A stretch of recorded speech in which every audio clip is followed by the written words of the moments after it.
सभरिती सोन वैतरणी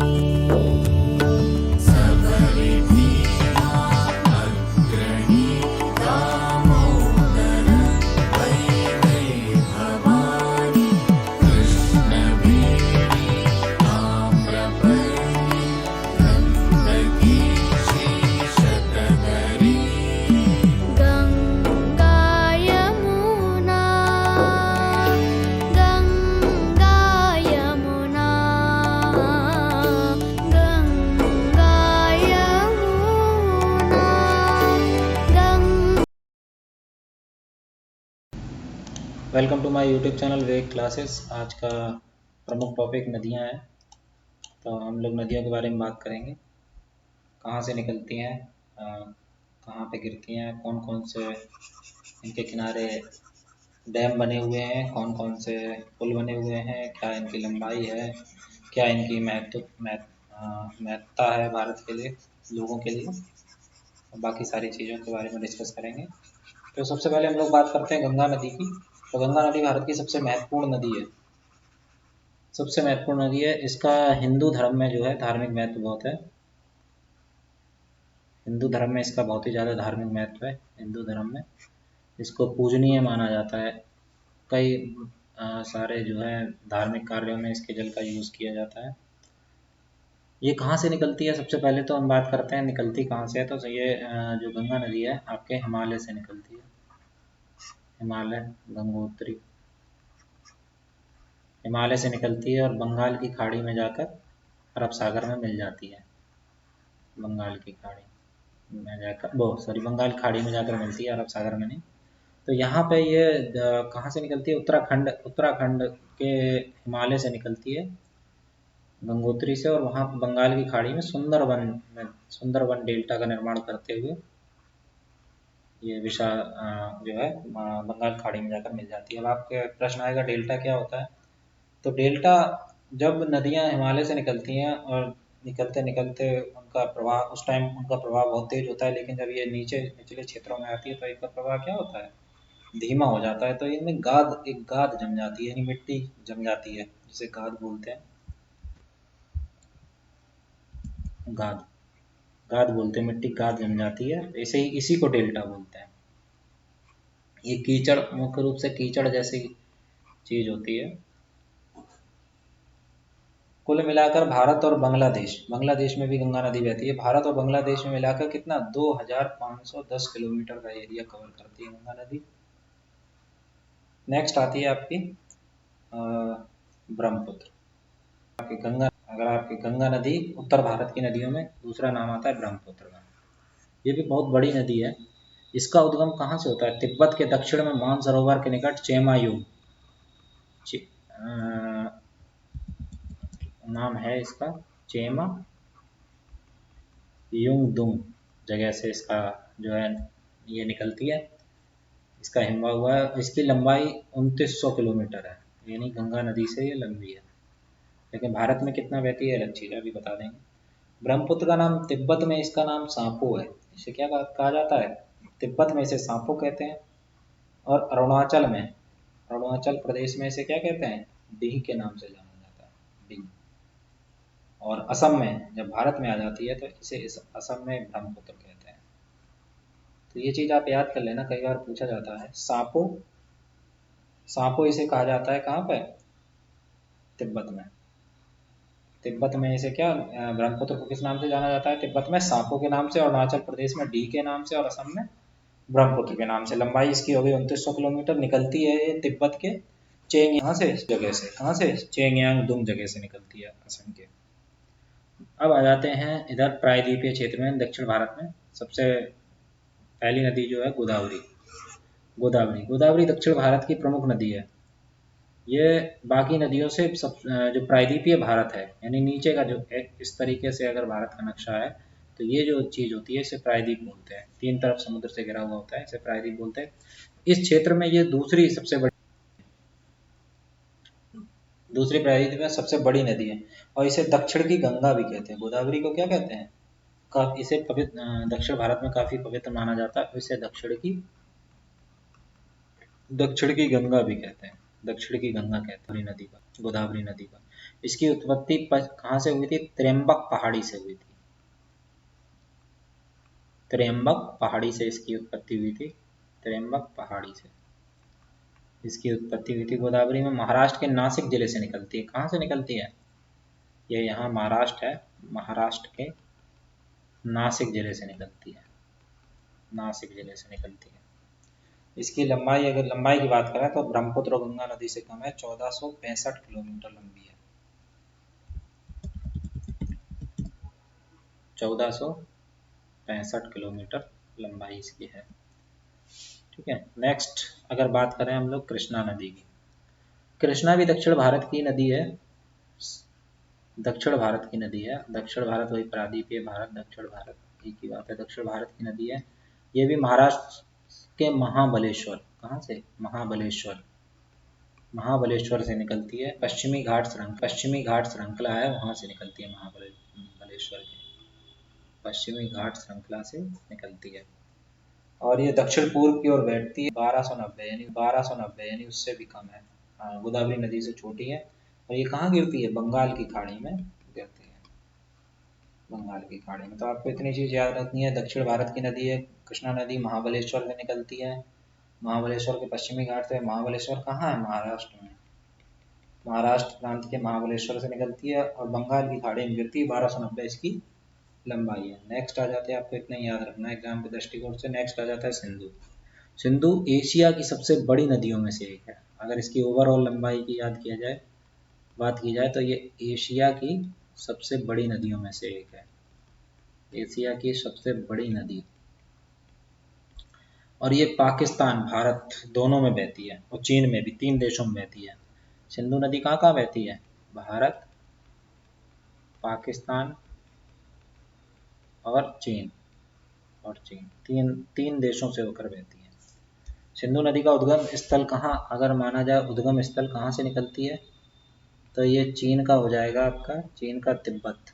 तिब्बत जो है अब चीन में है, जो क्षेत्र चीन में है, तिब्बत के मानसरोवर से निकलती है। वैसे भारत का हिस्सा था, चीन ने कब्जा कर लिया। तिब्बत के मानसरोवर से ये निकलती है। और इसकी लंबाई जो है 2890 के 880 किलोमीटर, सॉरी 2880 किलोमीटर है इसकी लंबाई। कुछ हिस्सा इसका भारत उसमें जाता है, पाकिस्तान में, और इसकी कुछ सहायक नदियां भी, उसमें आगे बात करते हैं।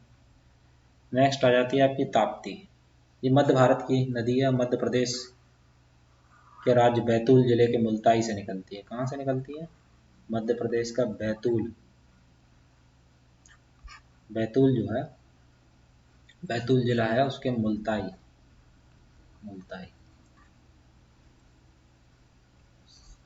से निकलकर सतपुड़ा, जो सतपुड़ा है, सतपुड़ा पर्वत प्रक्षेपों का मध्य से पश्चिम की ओर बहती हुई महाराष्ट्र के खानदेश के पठार एवं सूरत के मैदान को पार करती है। अरब सागर में ये उल्टी बहती है ताप्ती नदी। बाकी सारी अभी बंगाल की खाड़ी में गिर रही थी, ये कहाँ गिरती है? अरब सागर में गिरती है। और यह नदी पूरब से पश्चिम की ओर, बाकी सब पूरब से पश्चिम की ओर बहती है। बाकी नदियां आपकी, अधिकतर नदी जो है पश्चिम से पश्चिम की ओर, पूरब से पश्चिम की ओर बहती है। बाकी सारी नदियां पूरब में जाके समुद्र में मिलती, पश्चिम में जाके समुद्र में मिलती है। इसकी लंबाई कितनी है? 740 किलोमीटर।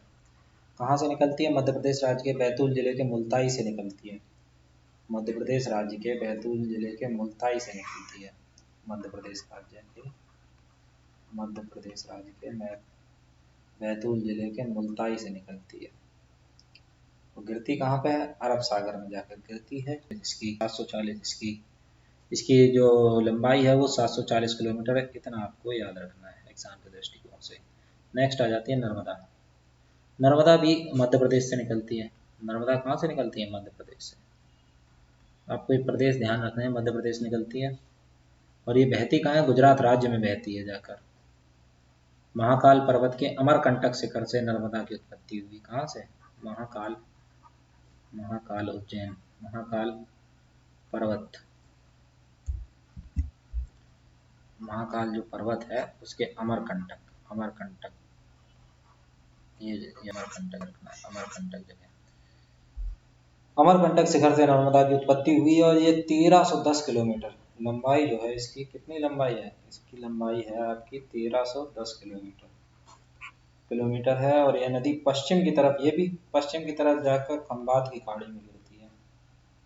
खंबात की खाड़ी में, पश्चिम में जाकर खंबात की खाड़ी में गिरती है। तो दो नदियां हो गई आपकी पूर्व से पश्चिम की ओर, एक नर्मदा और इससे पहले ताप्ती। ये दो नदियां हैं जो पूरब से पश्चिम की ओर बहती हैं।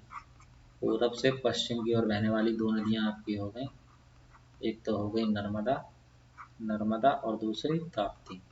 ये दो नदियां आपकी पूरब से पश्चिम की ओर बहती हैं। याद करते चलिए, आपको याद होता जाएगा। अब ये चित्र देख के आपको याद आ जाएगा एग्जाम में, इसीलिए मैं चित्र के माध्यम से पढ़ा रहा हूँ। क्योंकि चित्र देख के, ग्राफिकल जब आप किसी चीज़ को देखते हैं तो वो चीज़ आपको लंबे समय तक याद रहती है। कावेरी नदी कहाँ से? कर्नाटक तथा उत्तरी तमिलनाडु में बहने वाली ये भी एक सदा नीरा नदी है। सदा नीरा नदियाँ वो होती हैं, सदा नीरा, जिनमें सदैव सदैव पानी रहता है, सदैव पानी होता है, उन्हें क्या कहते हैं? सदा नीरा। तो ये कर्नाटक से निकलती है, कर्नाटक उत्तरी तमिलनाडु में। कहाँ कहाँ बहती है? सॉरी, कर्नाटक और उत्तरी तमिलनाडु में बहती है, उत्तरी तमिलनाडु में बहती है। और यह पश्चिमी घाट के पर्वत ब्रह्मगिरी से निकलती है। कहाँ से निकलती है? ब्रह्मगिरी, ब्रह्मगिरी से निकलती है, ब्रह्मगिरी से निकलती है, ब्रह्मगिरी से निकली है। और इसकी लंबाई कितनी है? 800 किलोमीटर लंबी है। ये आपको याद करना है। कर्नाटक कहाँ से निकली है? ब्रह्मगिरी पर्वत से निकली है। 800 किलोमीटर लंबाई है कावेरी की। कर्नाटक और उत्तरी तमिलनाडु में बहती है और दक्षिण पूर्व में प्रवाहित होती है। ये दक्षिण पूर्व में प्रवाहित होती है, सीधी बहती है। ब्रह्मपुत्र में बात हो चुकी है। अब देख लेते हैं एक बार फिर से। तो भारत में बहुत सारी नदियां हैं, जैसा हमें पता है 4000 के करीब भारत में छोटी बड़ी नदियां हैं, जिनका अपना ऐतिहासिक, सामाजिक, धार्मिक सभी महत्व है। सबसे बड़ी नदी जो है आपकी, सबसे बड़ी एवं प्रसिद्ध नदी भारत में बहने वाली गंगा नदी है। और इसका क्षेत्रफल मतलब 9 लाख वर्ग किलोमीटर है। ये आपको याद रखना है। गंगा नदी का अगर कोई क्षेत्रफल पूछ दे आपसे तो कितना है? 9 लाख वर्ग किलोमीटर, 9 लाख वर्ग किलोमीटर है। तो अगर नदियों को हम लोग दो भागों में बांट सकते हैं, एक हिमालय से निकलने वाली नदियाँ, तो हिमालय से निकलने वाली, दूसरी प्रायद्वीपीय, प्रायद्वीपीय, प्रायद्वीपीय। तो दो तरह की नदियाँ होगी। तो हिमालय से निकलने वाली नदियों में दो नदियाँ हो जाती हैं। हिमालय से निकलने वाली में सिंधु नदी, सिंधु नदी तंत्र, दूसरा इसकी सहायक नदियाँ, दूसरा गंगा, गंगा और उसकी सहायक नदियाँ। ठीक है। तो हिमालय से निकलने वाली जो नदियाँ हैं, इनकी एक खासियत अगर पूछा जाए तो साल भर इनमें जल भरा रहता है। इनमें वर्षा के अतिरिक्त बर्फ के पिघलने से भी जल आता है, इसीलिए इन्हें क्या कहते हैं? सदा नीरा, इन्हें हमेशा पानी। तो इसमें तीन नदी तंत्र हो गए, सॉरी मैंने अभी दो बताए थे। एक तो सिंधु नदी तंत्र, गंगा नदी तंत्र और ब्रह्मपुत्र, तीन हो गए। सिंधु नदी, गंगा और ब्रह्मपुत्र। एक बार फिर से आप देख लीजिए, सिंधु, गंगा और ब्रह्मपुत्र, ब्रह्मपुत्र का। ठीक है। तो ये बहुत ही विशाल क्षेत्र को सिंचित करती हैं, जैसे आपको पता है। सिंधु नदी तंत्र को सबसे पहले देख लेते हैं। सिंधु नदी तंत्र में सिंधु के साथ उसकी सहायक नदियां आएंगी। कौन कौन सी हैं सिंधु की सहायक नदियां? आपको ये याद करना पड़ेगा। सतलज, झेलम, चिनाब और रावी। कौन कौन सी नदी है?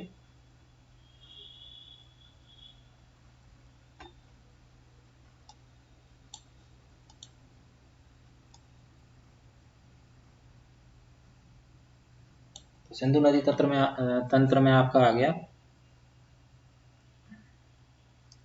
सतलज, झेलम, चिनाब और रावी, व्यास। और चार नदियां हो गई सिंधु नदी की सहायक नदी। सिंधु नदी के साथ सतलज, झेलम, रावी, चिनाब, व्यास और चिनाब। कहाँ से निकलती है? वो मैंने बताया था अभी, चेमांग युंगडोंग ग्लेशियर से निकलती है, तिब्बत में मानसरोवर झील के। इसकी लंबाई 2880 किलोमीटर है। 1960 में भारत और पाकिस्तान के बीच जो जल समझौता हुआ था, उसमें भारत सतलज और रावी का 80% जल और झेलम और चिनाब का 20% जल का ही प्रयोग कर सकता, बाकी जल का प्रयोग, सतलज और रावी के 20% का प्रयोग पाकिस्तान करेगा और झेलम और चिनाब के 80% जल का उपयोग पाकिस्तान करेगा। झेलम नदी जो है शेषनाग झील से निकलती है, ये आपको पता ही है। अच्छा, इस नदी पे जो है वो है भाखड़ा नागल बांध, ये और याद रख लीजिए, आपको बहुत जरूरी चीज़ है। सिंधु नदी का जो डैम बना है वो भाखड़ा नागल बांध बना है। अब गंगा नदी तंत्र देख लेते हैं। सबसे प्रमुख नदी गंगा नदी है। उद्गम स्थल उत्तराखंड के उत्तरकाशी जिले में गोमुख के निकट गंगोत्री ग्लेशियर जो मैंने बताया था वो है, और इसे भागीरथी के नाम से जाना जाता है शुरू में। यही यहाँ पे क्या आता है, सबसे शुरू में अलकनंदा और भागीरथी नदियों का, अलकनंदा और भागीरथी जो मिलकर है वो मिश्रित रूप जो है वो क्या बनता है, गंगा नदी। अलग अलग देव प्रयाग में क्या होता है, अलकनंदा से ये भागीरथी मिल जाती है और जो संयुक्त धारा बहती है उसे गंगा के नाम से जानते हैं। यानी अलकनंदा भागीरथी दो अलग अलग धाराएं आती हैं, जब ये देव प्रयाग में आके मिल जाती हैं तो इन्हें गंगा के नाम से जाना जाता है। यह मैदानी भाग पहले तो पहाड़ों में बहती है, लेकिन उत्तराखंड के हरिद्वार के निकट आकर ये मैदानी भाग में प्रवेश कर जाती है। सर्वाधिक लंबाई अगर किसी प्रदेश में गंगा नदी की है तो वो किसमें, उत्तर प्रदेश में सर्वाधिक लंबाई है गंगा नदी की। आगे चलकर भागीरथी और पंजाब वहाँ कोलकाता में आकर ये हुगली के नाम से दो भागों में बढ़ जाती है फिर से। यानी कि आप गंगा नदी का अगर तंत्र को याद करना चाहें तो ये सबसे पहले अलकनंदा और भागीरथी गंगा मिलकर हुई गंगा, यानी अलकनंदा और भागीरथी, भागीरथी और मिलकर ये बन गई गंगा। और ये कोलकाता में जाकर फिर से किसमें, भागीरथी और गंगा, किसमें, भागीरथी और किसमें बट गई, हुगली में, दो भागों में बट गई। गंगा नदी की कुल लंबाई की बात करें तो 2525 किलोमीटर में 100, उत्तराखंड में 110, उत्तर प्रदेश में 1450, बिहार में 440 और पश्चिम बंगाल में 520।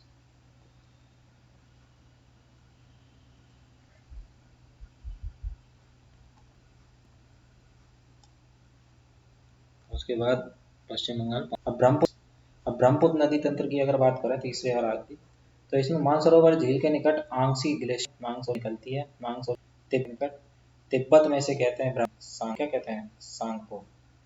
बांग्लादेश में जमुना। ये तीन देशों से ये भी आता, बांग्लादेश, इसका जो तिब्बत भारत और बांग्लादेश में बहती है।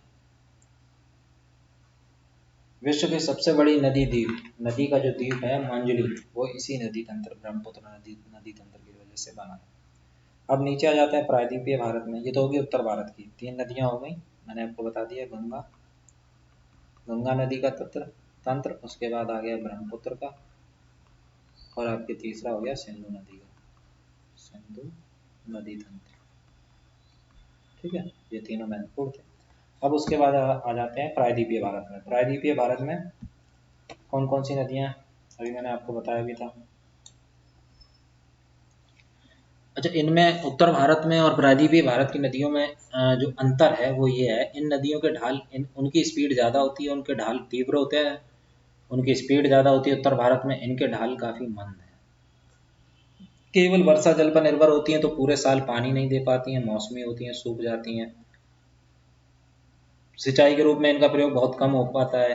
पश्चिम से पूरब की ओर दो नदियाँ बहती हैं, सारी नदियां जो है पश्चिम से पूरब की ओर बहती हैं, जबकि दो नदियां पूरब से पश्चिम की ओर, नर्मदा और ताप्ती, जैसा कि मैंने अभी आपको बताया था। नर्मदा और ताप्ती जो है पूरब से पश्चिम की ओर बहती है। प्रायद्वीपीय भारत की सबसे बड़ी नदी गोदावरी, आपको बताया था गोदावरी नदी है। दक्षिण भारत की गंगा कहते हैं। उद्गम स्थल नासिक महाराष्ट्र है। कृष्णा नदी महाबलेश्वर के निकट एक झरने से निकलती है, विजयवाड़ा के निकट अपना डेल्टा बनाती है। अब कुछ क्वेश्चन देख लीजिए जो इनसे संबंधित क्वेश्चन है, बहुत ही महत्वपूर्ण, जो एग्जाम में पूछे जाते हैं। अगर दक्षिण भारत की हम लोग नदियों का तंत्र बनाएं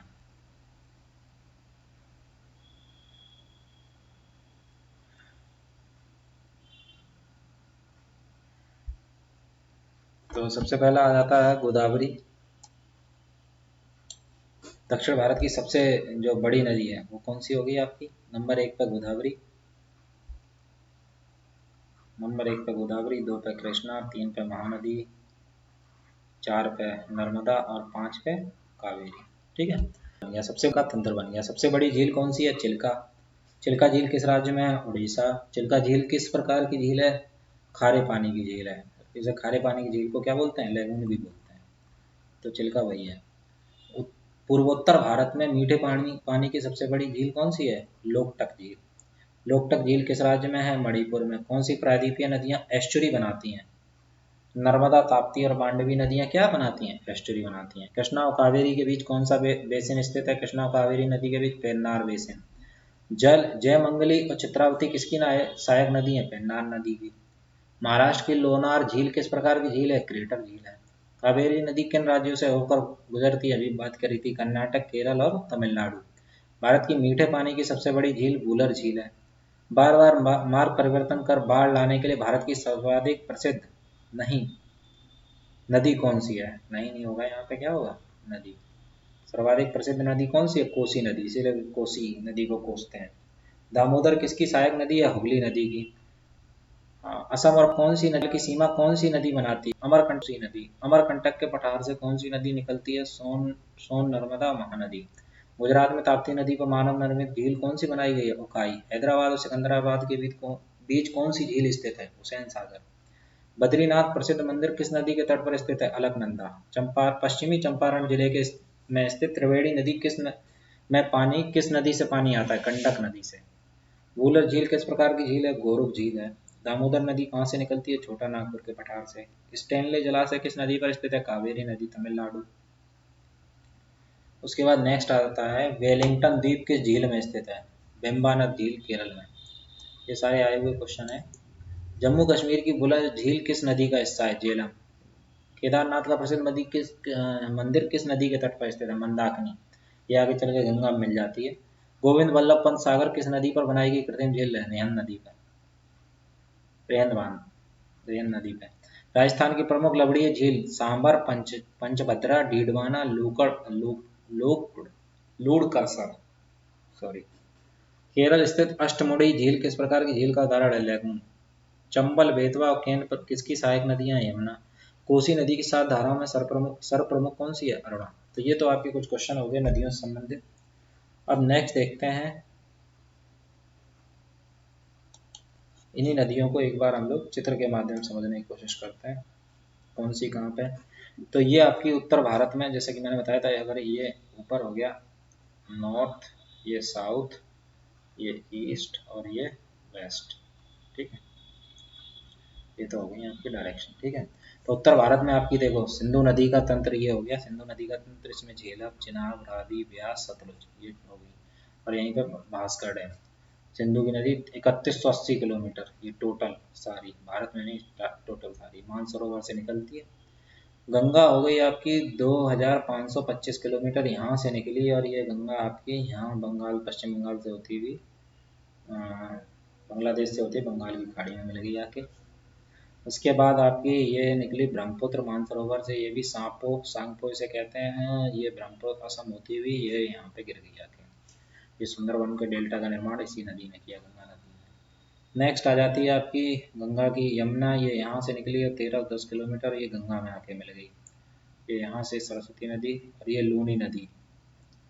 उसके बाद आपकी अमरकंटक की पहाड़ियों से निकली है ये सोन, महानदी, नर्मदा। सतपुड़ा की पहाड़ियों से ये ताप्ती, दो नदियां उल्टी बहती हैं आपकी, ताप्ती और एक और नदी उसमें नहीं दिख रही। उसके बाद आपकी ये गोदावरी बहती है 1465, कृष्णा नदी और कावेरी नदी लास्ट में। शिव सुंदर जलप्रपात कावेरी नदी पर, नागार्जुन सागर बांध कृष्णा नदी पर। ये सारी चीज़ें आप लोग, तो आई होप समझ में आया होगा आपको नदियाँ। अब देख लेते हैं कुछ हम लोग डैम, भारत के प्रमुख डैम कौन से, कहाँ, कैसे, क्या बने। तो पहले बात करते हैं, फिर चित्र देखते हैं तो ज़्यादा समझ में आएगा।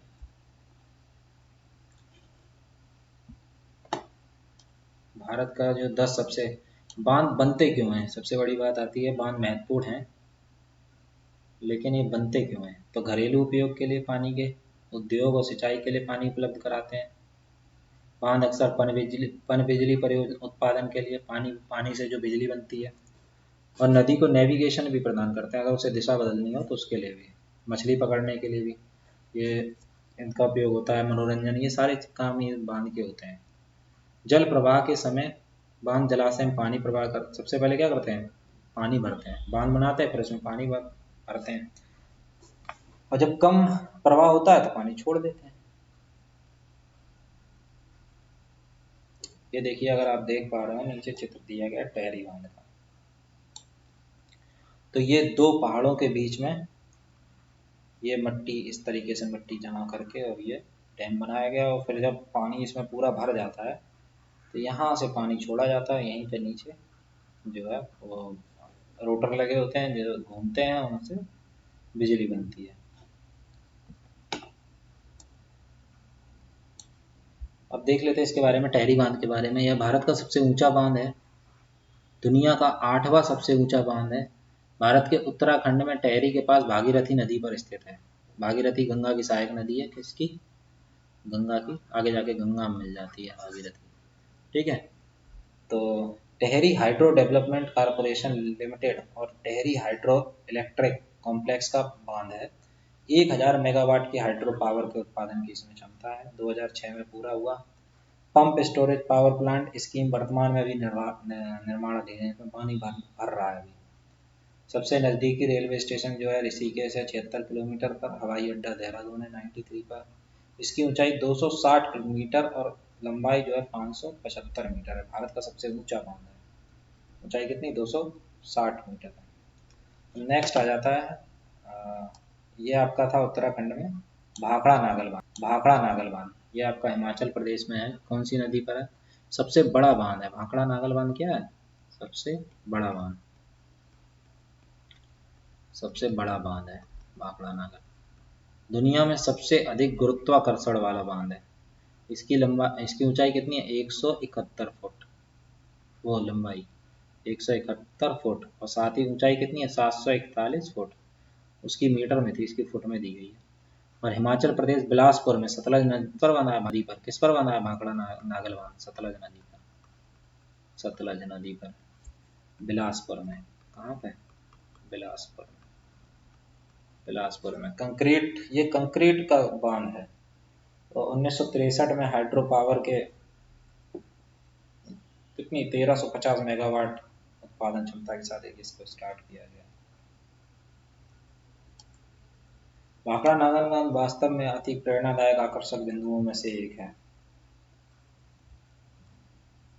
और ये किन किन सरकारों का जॉइंट प्रोजेक्ट है, भाखड़ा नागल बांध जो है राजस्थान, हरियाणा और पंजाब, 3 राज्यों का की सरकारों का जॉइंट वेंचर है। इसका जलाशय जो है गोविंद सागर झील के रूप में जाना जाता है, भारत का दूसरा सबसे बड़ा जलाशय है। इसमें पानी 9.34 अरब घन मीटर पानी सुरक्षित करता है। नेक्स्ट देखते हैं हीराकुंड बांध, उड़ीसा। ये दक्षिण भारत का एक बांध है। हीराकुंड डैम जो है दुनिया के सबसे मिट्टी का बांध है, सबसे लंबा मिट्टी का बांध है। उड़ीसा में कहाँ पे बना है हीराकुंड बांध, महानदी पर। हीराकुंड बांध महानदी पर बनाया गया है, संबल से 15 किलोमीटर की दूरी पर है। ये 1957 को प्रधानमंत्री जवाहरलाल नेहरू ने इसका उद्घाटन किया था। कंक्रीट और पत्थर की एक रचना है। इसका इसका जो जलाशय है 55 किलोमीटर लंबा है, सबसे लंबा मिट्टी का बांध है ये। आज़ादी के बाद पहली बहुउद्देशीय नदी घाटी परियोजना शुरू हुई। मुख्य उद्देश्य बाढ़ सिंचाई बिजली उत्पादन को नियंत्रित करना था। ऊंचाई इसकी 200 फुट है और लंबाई 26 किलोमीटर लंबा है, इसलिए सबसे 347 मेगावाट विद्युत उत्पादन क्षमता है इसकी। नेक्स्ट आते हैं, अब हीराकुंड के बारे में और जान लेते हैं थोड़ा। दुनिया का सबसे लंबा बांध है ये, दुनिया का सबसे लंबा मिट्टी का बांध है। उड़ीसा के संबलपुर क्षेत्र में महानदी के ऊपर स्थित है। भारत की आज़ादी के बाद पहली सबसे बड़ी बहुउद्देशीय नदी घाटी परियोजना थी ये। नेक्स्ट देखते हैं नागार्जुन बांध, जो कि आपका आंध्र प्रदेश में है। ये किस नदी पर है, नागार्जुन, कृष्णा नदी पर। नागार्जुन बांध किस पर है, कृष्णा नदी पर। आपको ये याद रखना है कौन सा बांध किस नदी पर, कृष्णा नदी पर है। ये दुनिया का सबसे बड़ा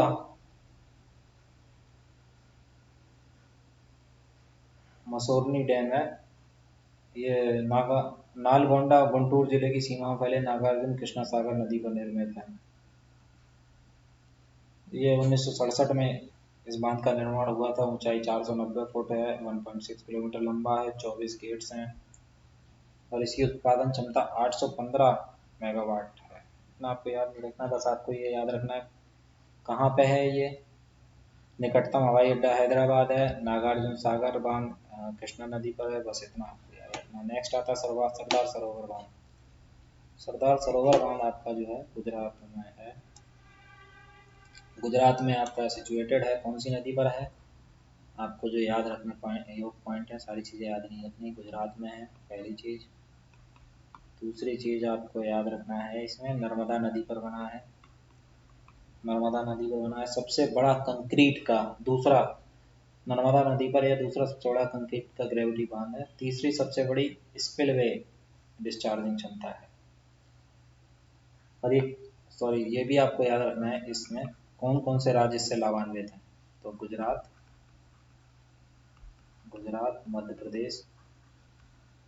मध्य प्रदेश और उसके बाद आपका महाराष्ट्र और नेक्स्ट आ जाता है आपका राजस्थान। राजस्थान को भी पानी मिलता है और इसकी जो क्षमता है वो 1450 मेगावाट इसकी क्षमता है। नेक्स्ट आ जाता है आपका इंदिरा सागर डैम। जल्दी जल्दी हम लोग कवर करते हैं। इंदिरा सागर डैम आपका एमपी में बना है। ये भी कहाँ पे, इंदिरा सागर किस पे, इंदिरा सागर डैम आपका किस पे, नर्मदा नदी पे। ये भी नर्मदा नदी पर बना है। उसकी ऊंचाई कितनी है, 92 मीटर और लंबाई कितनी है, 653 मीटर। ठीक है, और ये कितने 1000 मेगावाट का विद्युत उत्पादन क्षमता है इसकी, मेगावाट। भवानी सागर डैम नेक्स्ट देखते हैं कहाँ पे, तमिलनाडु। तमिलनाडु में दूसरा सबसे बड़ा, तमिलनाडु का दूसरा सबसे बड़ा डैम है और ये भवानी नदी पर स्थित है। भवानी नदी पर है, ऊंचाई 105 फीट है। ज़्यादा नहीं पूछा जाता है लेकिन फिर भी पढ़ लीजिए। उसके बाद इसकी उत्पादन क्षमता तो नहीं दी गई है, कोई बात नहीं। नेक्स्ट आ जाता है आपका बानासुर सागर डैम, केरला। बानासुर सागर डैम केरला, ये भारत में सबसे बड़ा मिट्टी का बांध है, एशिया में दूसरा सबसे बड़ा। और कौन सी नदी पर बनाया गया है, काबिनी नदी पर, काबिनी। नेक्स्ट आप तक का आ जाता है मेट्टूर डैम, तमिलनाडु। और ये सलेम जिले में कावेरी नदी पर ये भी बनाया गया है। सलेम जिले, तमिलनाडु के सलेम जिले में कावेरी नदी पर, कावेरी नदी। नेक्स्ट तुंगभद्रा डैम कर्नाटक में है। उसके बाद आपका आ जाता है तुंगभद्रा डैम। ये कर्नाटक के प्रसिद्ध बांधों में से एक है। लगभग कितना लंबा है, 49 मीटर लंबा है, ऊंचा, सॉरी 49 मीटर ऊंचा है और लंबाई इसकी हो जाएगी आपकी 2441 मीटर, इसकी लंबाई हो जाएगी। ठीक है, तो ये आपके डैम हो गए। अगर आप जल्दी से ब्रिज और देख लें थोड़ा सा, कौन कौन से ब्रिज हैं भारत के, सॉरी